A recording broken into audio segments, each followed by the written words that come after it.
পশ্চিমবঙ্গে আমরা যোগী আদিত্যনাথের মতো একজন মুখ্যমন্ত্রী চাইছি। যে মুখ্যমন্ত্রী মায়েদের উপর বোনেদের উপর অত্যাচার হলে যারা ধর্ষণ পার্টির মুখ্যমন্ত্রী, যিনি কলকারখানা নতুন নতুন কলকারখানা স্থাপন করবেন, বেকার যুবক যুবতীরা কাজ পাবে। আমরা এমন একজন মুখ্যমন্ত্রী চাইছি হিমন্ত বিশ্ব শর্মার মতো, যিনি জেহাদি বাহিনীকে সাহায্য করবেন। হিন্দু বাঙালির উপর যেভাবে পশ্চিমবঙ্গে অত্যাচার হচ্ছে, সেই অত্যাচার থামানোর জন্য 29 তারিখ আপনারা পদ্মফুল চিহ্নে ভোট দেবেন। তাহলে এক সময় বাংলাদেশ থেকে আমাদের পূর্বপুরুষরা এক কাপড়ে পালিয়ে এসেছিল মুসলমানের অত্যাচারে। আগামী দিনে এই পশ্চিমবঙ্গে তৃণমূল কংগ্রেস যেভাবে মুসলমানদের তোষণ করছে, আমাদের বাঙালি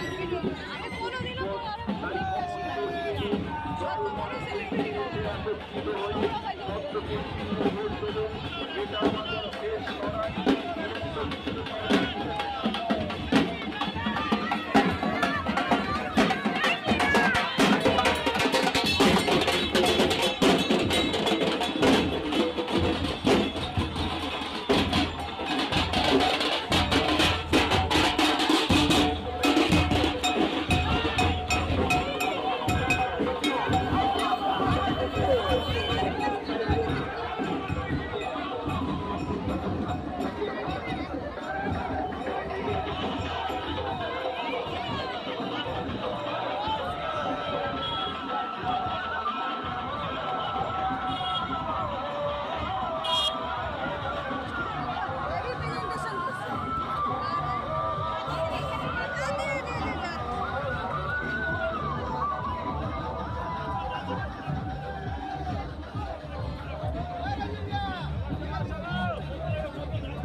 নদীদের দোহার যখন করবে বাকি